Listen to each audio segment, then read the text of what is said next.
मित्रांनो नमस्कार. मित्रांनो, आज महाराष्ट्र शासनाने मराठा आरक्षणासंदर्भात एक विशेष अधिवेशन बोलवलं होतं आणि या विशेष अधिवेशनादरम्यान महाराष्ट्र शासनाने मराठ्यांना 10% असं स्वतंत्र आरक्षण दिलेलं आहे.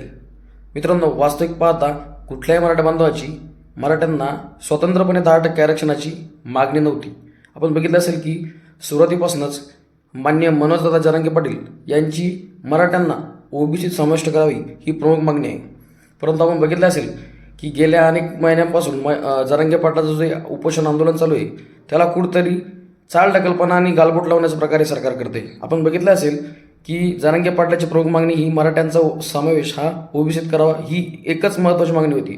परंतु सरकार गेल्या सप्टेंबरपासून फक्त चालढकलपणा करते, फक्त उडवाउडीची उत्तर देते आणि फक्त या समाजाला अंधारात ठेवून आणि आता आपण बघितलं असेल की लोकसभेच्या निवडणुका तोंडावर आहेत, लवकरच आचारसंहिता लागणार आहे. फक्त मराठा समाजाला मराठा आरक्षणाचं गाजर दाखवण्याचं काम हे सरकार करत आहे.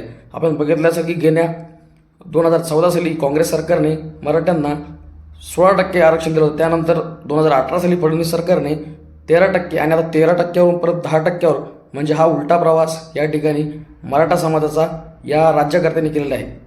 जरांगे पाटलाच्या एका हाकेवर सर्व मराठा समाज हा मुंबईत जमलेला असताना आणि हा समाज मुंबईत आझादमध्ये रागीकूच करत असताना शासनाने त्यांची धास्ती घेऊन या मराठ्यांना मूर्खात काढण्याचं काम केलेलं आहे. आपण बघितलं असेल की सर्व मराठा समाज हा त्यावेळेस आक्रमक झाला होता आणि आता आरक्षण घेण्यासाठी सर्व महाराष्ट्रातून हा समाज मुंबईत जमला होता.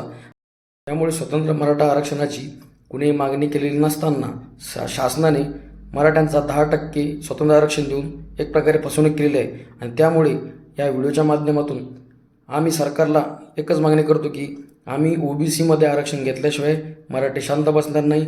ओबीसी आरक्षण हा मराठ्यांचा हक्क आहे, त्यामुळे तो आम्ही घेणारच. आणि या इथून पुढं मनोजदादा जरांगे पाटील जी भूमिका घेतील त्या भूमिकेच्या मागं आम्ही सर्व मराठा समाज एकमुखी पाठिंबा देऊन त्यांच्या मागे कायम राहू. सगळे सोयरे या JRचा शासनाने अध्यादेश काढलेला असताना आणि तशी हमी जरांगे पाटलांना देऊन त्यांचं आंदोलन त्यांनी मुंबईत मोडीत काढलं होतं. त्यामुळे त्यांनी सगळे सोयरे हा जो अधिनियम होता, हा जो अध्यादेश होता त्याची अंमलबजावणी करणे गरजेचं असताना त्यांनी पुन्हा एकदा मराठा समाजाच्या तोंडाला पाणी पुसले आहे, मराठा समाजाची फसवणूक केली आहे. आणि म्हणून या व्हिडिओच्या माध्यमातून मी सर्व मराठा बांधवांना अशी एक मॅसेज देऊ इच्छितो की सर्वांनी यातून बोध घ्यावा व या फडणवीस आणि शिंदे सरकारला सर्व समाजाने येत्या निवडणुकीत धडा दाखवावा. त्याशिवाय हे लोक वठणीवर येणार नाहीत. यांनी मराठा समाजाचं हसू केलेलं आहे. आपण बघितलं असेल की गेल्या अनेक दिवसापासून गेले सप्टेंबर महिन्यापासून यांनी वेळोवेळी प्रत्येक वेळेस खोटं बोलून वेगवेगळी भूलतापा देऊन यांनी हे आंदोलन मोडीत काढण्याचा प्रयत्न केलेला आहे. आणि म्हणून माझी अशी या व्हिडिओच्या माध्यमातून सर्व मराठा बांधवांना एक मेसेज आहे की त्यांनी यातून लवकरात लवकर योग्य तो बोध घ्यावा व या शासनकर्त्यांना सत्तेतून पाय उतार करावा.